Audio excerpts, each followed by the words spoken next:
고린도전서 15장 51절부터 53절까지의 말씀입니다. 함께 읽겠습니다. 보라, 내가 너희에게 비밀을 말하노니 우리가 다 잠잘 것이 아니요 마지막 나팔의 순식간에 호련히 다 변화되리니 나팔 소리가 나매 죽은 자들이 썩지 아니할 것으로 다시 살아나고 우리도 변화되리라. 이 썩을 것이 반드시 썩지 아니할 것을 입겠고 이 죽을 것이 죽지 아니함을 입으리라. 아멘.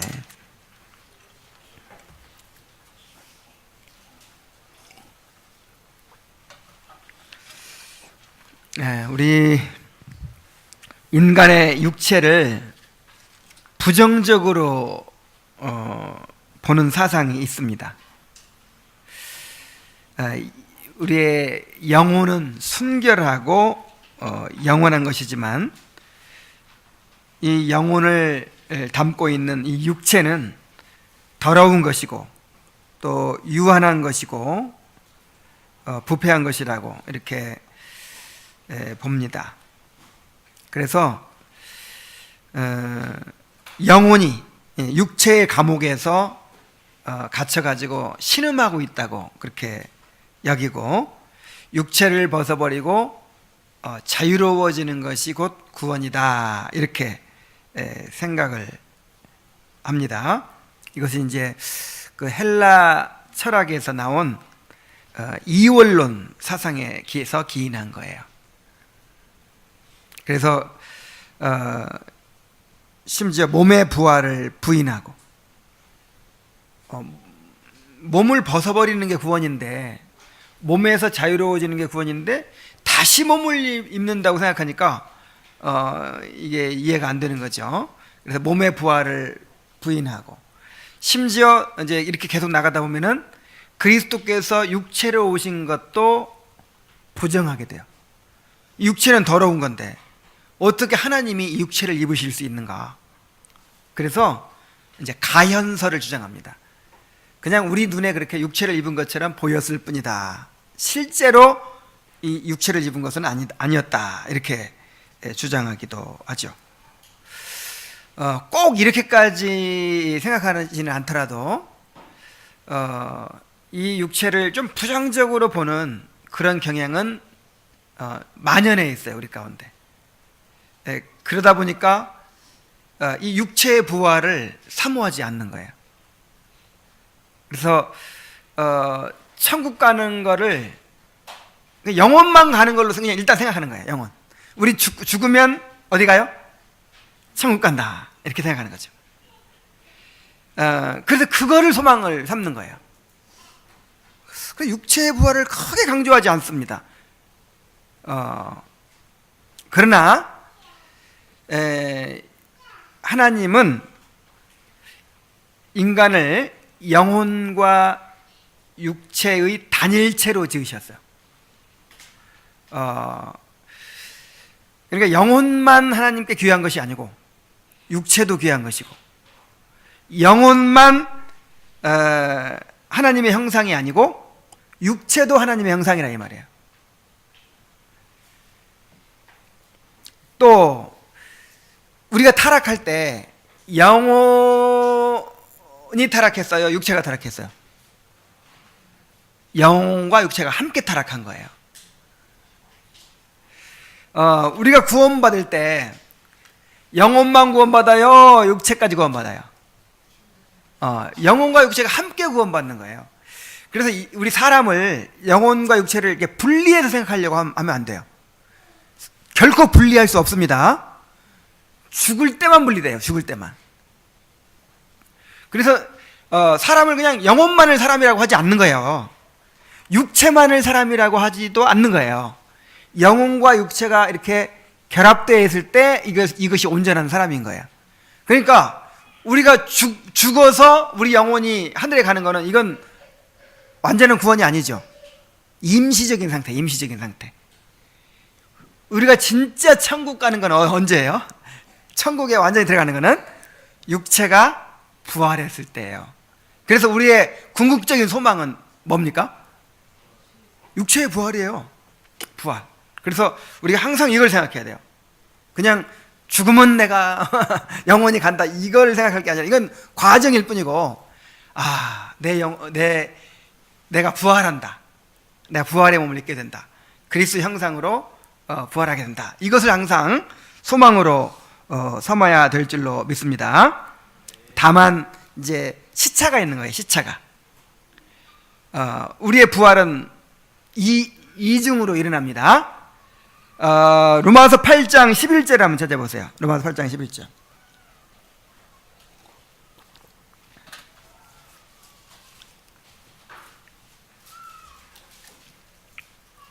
예수를 죽은 자 가운데서 살리신 이의 영이 너희 안에 거하시면 그리스도 예수를 죽은 자 가운데 살리신 이가 너희 안에 거하시는 그의 영으로 말미암아 너희 죽을 몸도 살리시리라 그랬어요.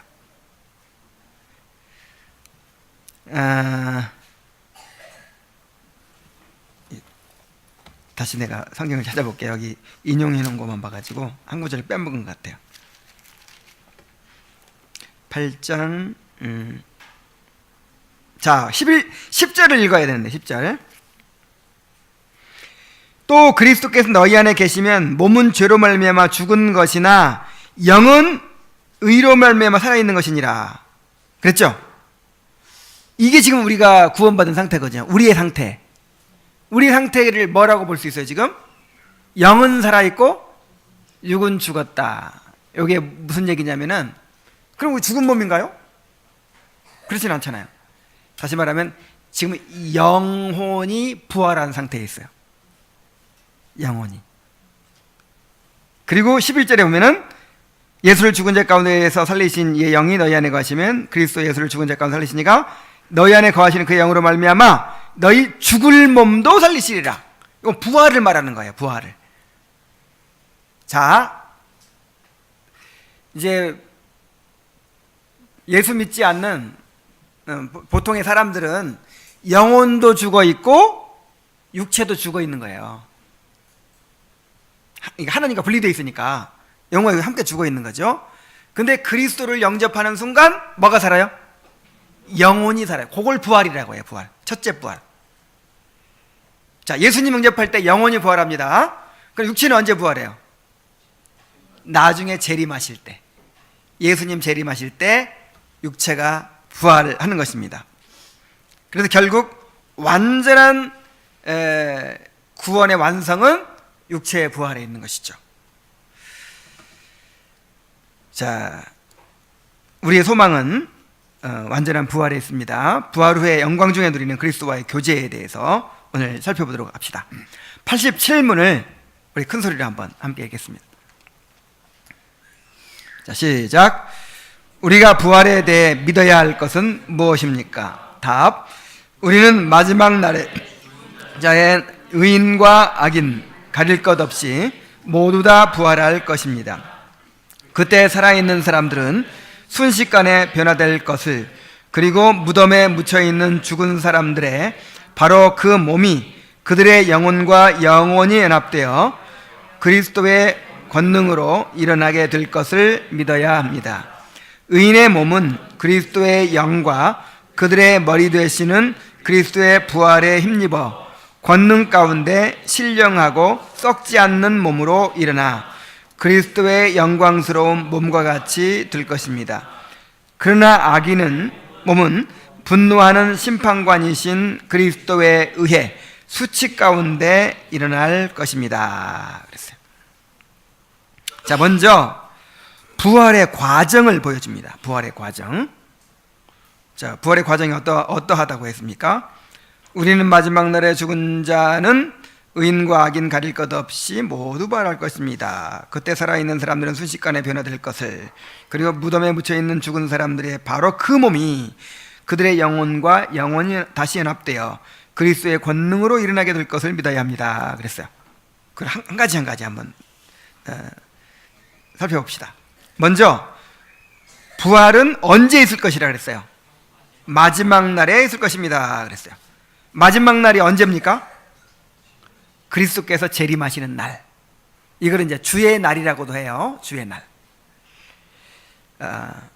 주의 날에, 그리스도께서 재림하시는 날에 부활이 있게 될 것입니다. 신약 성경에만 해도 318번이나 이 주의 날, 재림에 대해서 언급하고 있습니다. 예수님은 반드시 재림하십니다. 이 세상은 반드시 끝이 있습니다. 반드시 끝이 있어요. 여러분, 태양도 지금 점점점 소멸되고 있다고 하죠?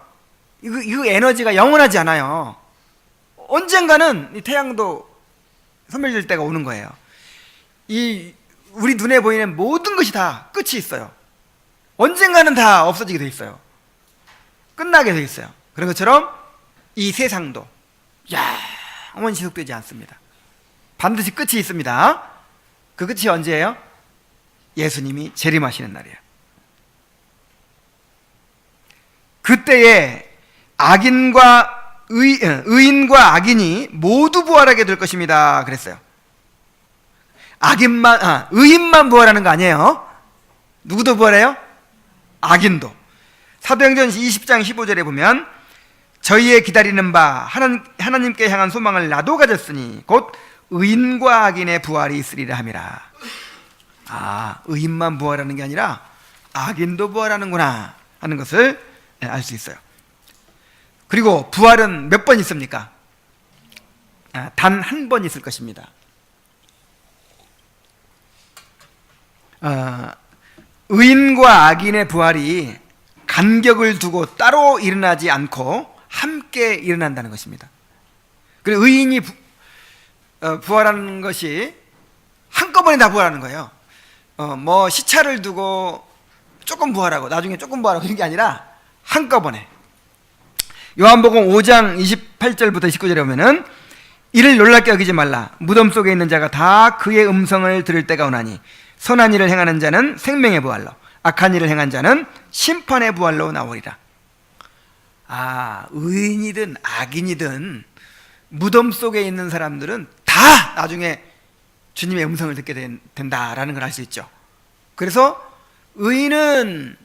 선한 일을 행한 의인은 생명의 부활로, 또 악을 행하는 악인은 심판의 부활로 이렇게 나오는 것입니다.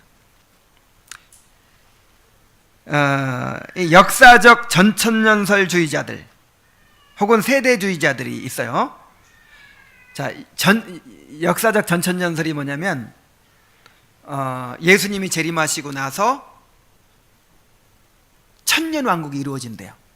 천년왕국이 이루어지고 천년왕국이 끝날 때쯤 해가지고 다시 예수님이 재림하시면 의인들이 부활해요.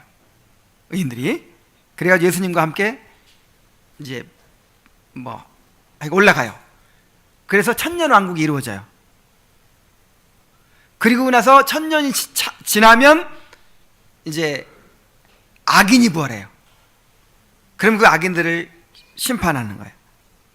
그래서 예수님 재림하시고 나서 천년왕국이 이루어진다. 그래서 이걸 역사적 전천년이라고 합니다. 전천년설. 그리고 세대주의자들은 또 어떻게 생각하느냐? 세대주의자는 예수님이 여러 번 재림해요. 맨 처음에 공중 재림을 해. 아무도 모르게 공중에 재림을 하면 휴거가 일어나요.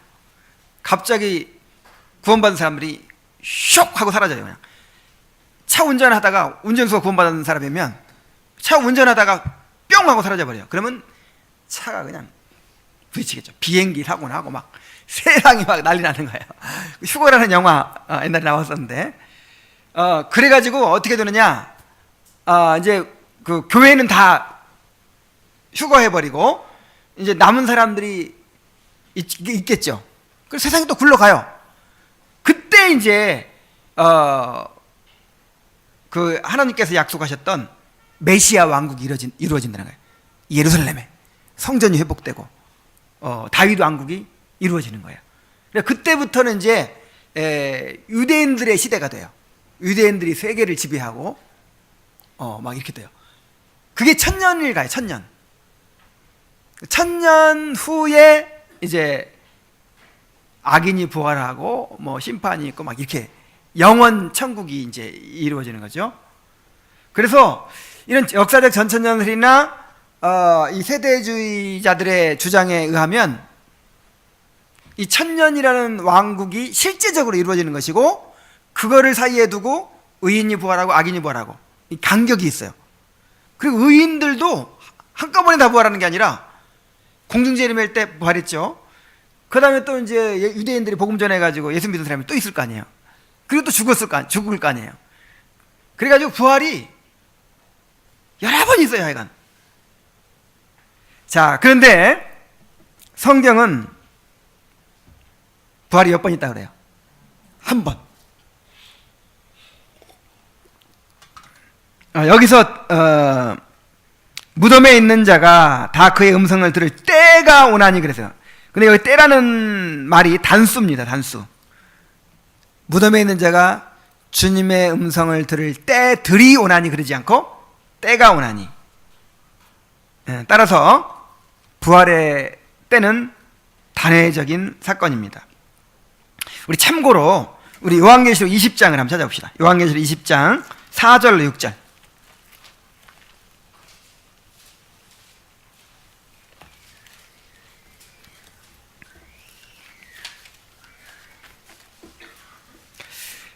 또 내가 보좌들을 보니 거기에 앉은 자들이 있어 심판하는 권세를 받았더라. 또 내가 보니 예수를 증언함과 하나님의 말씀 때문에 목배임을 당한 자들의 영혼들과 또 짐승과 그의 우상에게 경배하지 아니하고 그들의 이마와 손에 그의 표를 받지 아니한 자들이 살아서 그리스도와 더불어 천년 동안 왕노릇하니. 여기서 천년왕국론이 나왔어요. 천년 동안 왕노릇하니 그 나머지 죽은 자들은 그 천년이 차기까지 살지 못하더라. 이는 첫째 부활이라. 이 첫째 부활에 참여하는 자들은 복이 있고 거룩하도다. 둘째 사망이 그들을 다스리는 권세가 없고 도리어 그들이 하나님과 그리스도의 제사장이 되어 천년 동안 그리스도와 더불어 왕노릇하리로다. 천년 동안 그리스도를 왕노릇한다는 말이 여기 나오잖아요. 이게 천년왕국론의 이제 근거거든요. 이걸 근거로 해가지고 이제 천년 동안 왕국이 이루어진다 그렇게 얘기하는데, 여기서 말하는 천년의 기간은 상징적인 기간이에요.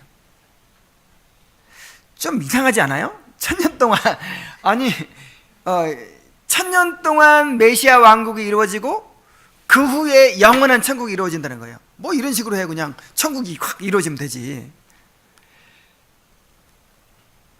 그리고 그래서 이 정통 이 어거스틴을 비롯해서 칼빈으로 이어지는 그리고 이 개혁주의자들의 해석은 뭐냐면 이 천년이라는 기간이 상징적인 기간이라는 거죠. 14만 4천이 실제적인 숫자예요, 상징적인 숫자예요? 마찬가지로 이 천년도 상징적인 숫자예요. 뭘 상징하느냐? 예수님이 승천하신 다음에 나중에 이제 재림하실 때까지의 그 기간, 그게 얼마나 되는지 모르겠죠. 근데 이제 10이라는 숫자가 완성의 수거든요. 그래서 이제 10 곱하기 10 곱하기 10인가요? 맞죠? 이제 완전히 어떤 성취가 이루어지는 때, 그거를 천년이라고 본 거예요. 천년이라고 표현을 한 거예요. 그리고 그리스도와 함께 왕노릇한다고 했잖아요. 그거를 지금 하고 있는 거예요. 지금. 아까 오전 예배 때 뭐라고 했어요? 우리는 그리스도 안에서 왕입니다 그랬죠. 왕이요 선지자 제사장 역할을 해야 됩니다 그랬죠. 그리스도께서 지금 통치하고 계시는 거예요. 지금. 자, 하나님의 나라가 이미 임했죠. 그리고 그리스도께서 왕으로서 통치하고 계십니다. 우리들을 통치하시는 거예요. 우리들을 통해서 통치하시는 거예요. 교회를 통해서. 그래서 우리가 지금 그리스도와 함께 뭐 노릇하고 있어요? 왕 노릇하고 있는 것이죠. 그래서 여기서 말하는 첫째 부활은 뭐예요? 영혼의 부활. 이미 우린 영혼이 살아난 거예요. 영혼이.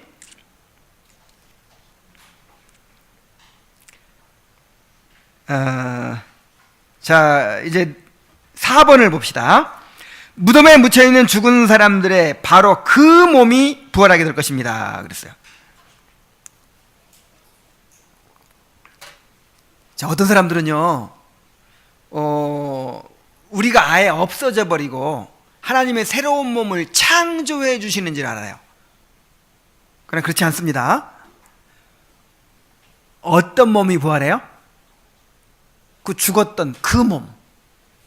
우리가 죽잖아요? 그러면 이 몸이 부활해요. 이 몸이. 요한복음 5장 28절로 29절에 보면은 이를 놀랍게 여기지 말라. 무덤 속에 있는 자가 다 그의 음성을 들을 때가 오나니 선한 일을 무덤 속에 있는 자가 그랬죠. 어디서 따로 뭐 만들어지는 게 아니라 어떤 사람이 부활하는 거예요? 무덤에 들어갔던 그 사람이 부활하는 거예요. 그 다음에 고린도전서 15장 54절 보면 이 썩을 것이 반드시 썩지 아니할 것을 입겠고, 자, 이 썩을 것, 이 썩을 몸이 썩은 몸이 썩지 아니할 것으로 다시 사는 거예요. 이 죽을 것이 죽지 아니함을 입으리라.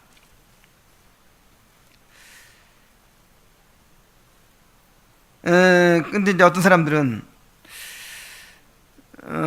그래서 이제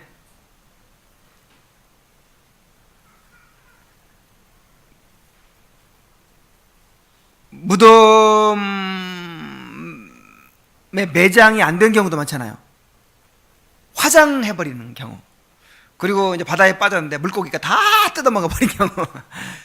그럼 어떻게 부활하죠? 무덤이 있어야지. 이렇게 해서 이해가 이제 안 되는 거죠.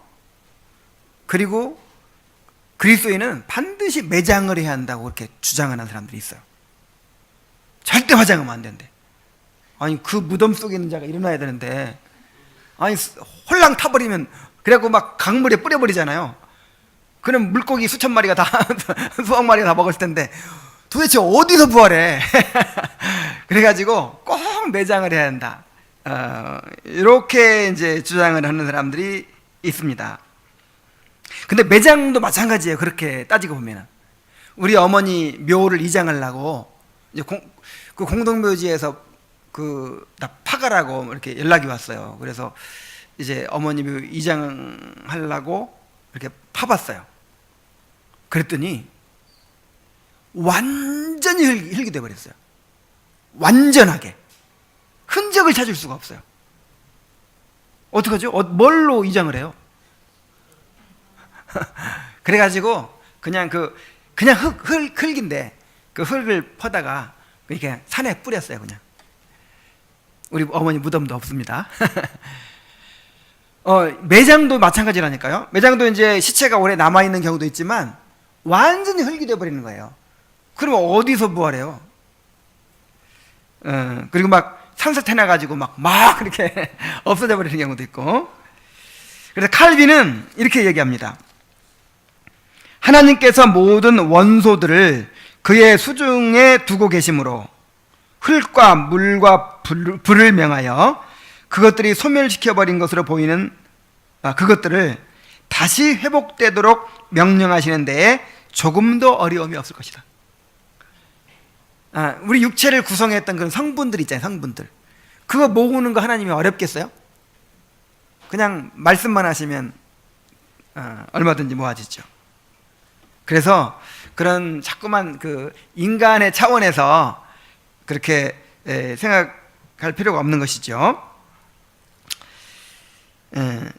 그래서 그들의 몸이 죽은 몸이 부활한다고 그랬고, 또 그들의 영혼과 다시 연합되어 그리스도의 권능으로 일어나게 될 것입니다. 그랬어요. 이제 육체가 부활해서 하늘에 있던 영혼과 다시 연합하는 거죠. 근데 이렇게 생각하면 안 돼요. 이제 육체가 일단 부활했어요. 부활해가지고 근데 뭐는 없어요 지금? 영혼은 없어. 하늘에서 영혼이 내려와가지고 짠 이렇게 이런 게 아니에요. 이 살아난다는 것 자체가 영혼이 들어간다는 뜻이에요. 육체는 영혼이 빠져버리면 어때요? 죽어 있는 상태예요. 그러니까 부활한다 이 말이 바로 영혼이 들어간다 그 뜻이에요. 이렇게 부활한다는 말은 하늘에 기다리고 있던 영혼과 육체가 다시 합해진다는 뜻입니다. 그렇게 해서 부활이 이루어지는 것입니다. 또 6번을 봅니다. 그때 살아있는 성도들은 죽음을 보지 않고 즉시 변화할 것입니다. 자, 예수님이 재림하셨는데 죽은 사람들은 다 부활한단 말이에요. 그럼 아직 죽지 않고 살아있던 사람들은 어떻게 될까요? 그 사람들은 죽지 않고 그냥 산 채로 호련히 변화돼요. 고린도전서 15장 51절로 53절에 보라 내가 너희에게 비밀을 말하노니 우리가 다 잠잘 것이 아니요. 그러니까 꼭 다 죽는 것은 아니라 이 말이죠.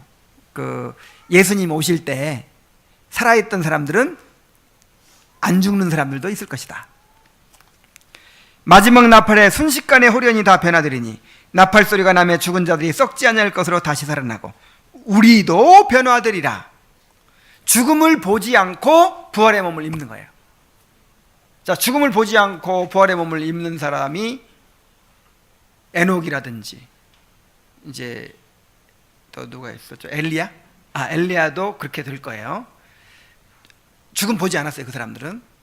근데 어떤 방식으로 이제 될지는 모르겠지만은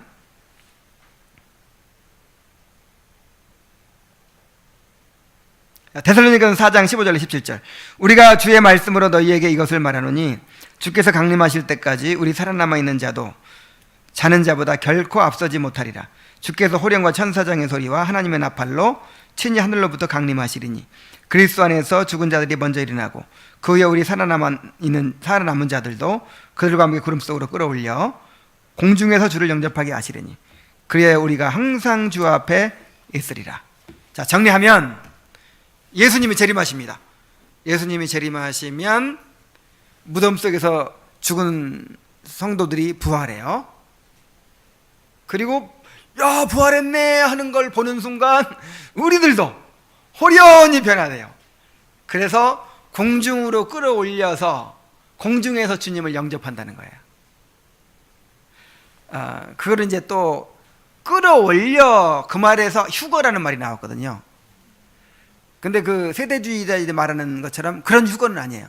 그 사람들이 말하는 휴거는 끌어올려져 가지고 그냥 하늘에 가 살아버리는 건데 우리는 그게 아니고 왜 끌어올려지는 거죠? 영접하기 위해서. 예수님 오시는데 가만히 앉아가지고 맞아요? 이렇게 아이고 어서 오세요 하고 이제 올라가서 이제 맞이하는 거죠.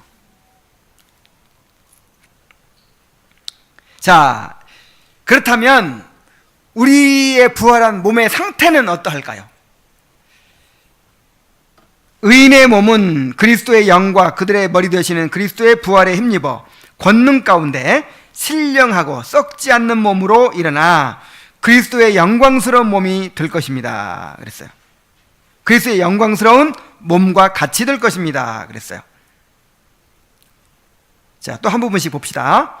의인의 몸은 그리스도의 영과 그들의 머리 되시는 그리스도의 부활의 능력에 힘입어 부활한다고 그랬죠. 자, 우리가 부활하는 것은 그리스도와 연합되어 있기 때문에 부활하는 것입니다. 그리스도의 지체이기 때문에 부활하는 거예요. 그래서 그리스도가 부활하셨기 때문에 시차가 있었지만 그의 몸인 우리가 부활하는 거예요.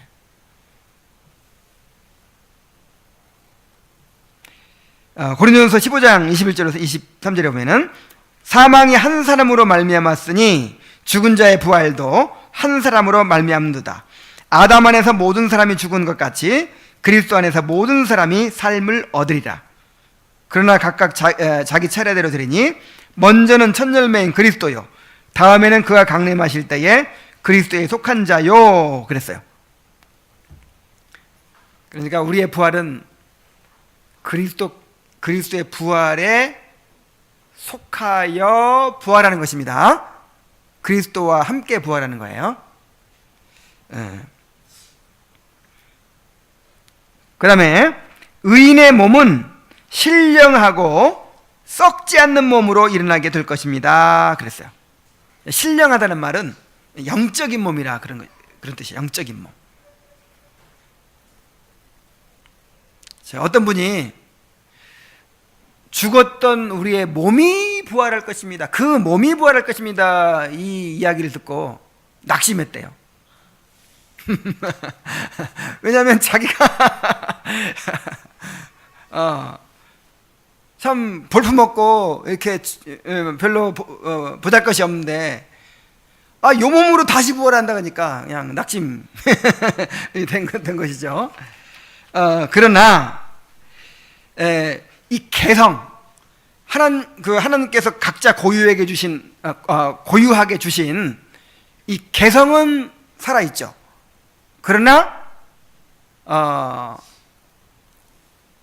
완전한 아름다움을 가지고 그렇게 부활할 거예요.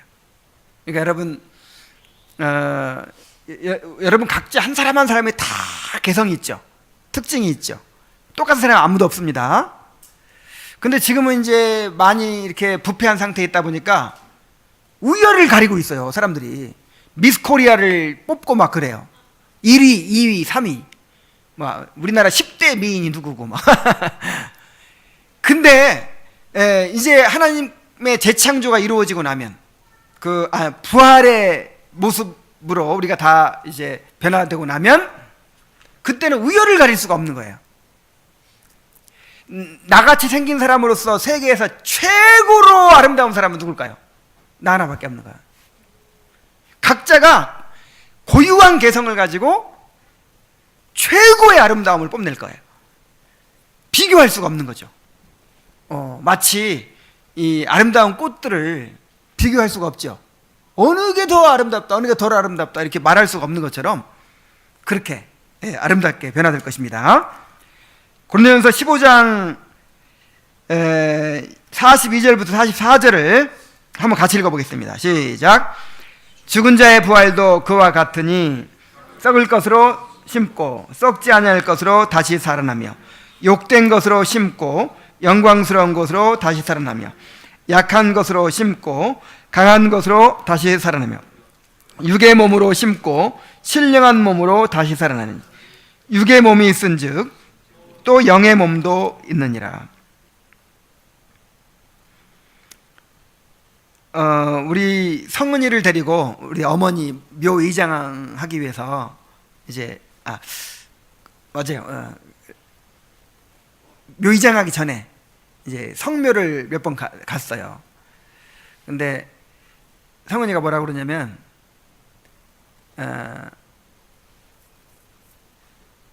할머니를 여기다 심었다고 이렇게 표현하더라고요. 할머니를 여기다 심었어? 나 아빠도 죽으면 여기다 심어줄게. 그러는 거야. 아빠도 죽으면 내가 여기다 심어줄게. 그러는 거예요. 근데 여기 보니까 심는다는 말을 했어요. 그러니까 우리 몸을 뭐라고 보는 거예요? 씨앗으로 보는 거죠. 씨앗. 그 봄에 저는 씨 뿌리는 걸 많이 봤거든요. 농사를 지어봤기 때문에 시금치 씨앗, 무 씨앗, 배추 씨앗, 뭐 쑥가 씨앗 이런 씨앗들을 이렇게 다 이렇게 모양들이 다른데 그런 씨앗들이 있어요.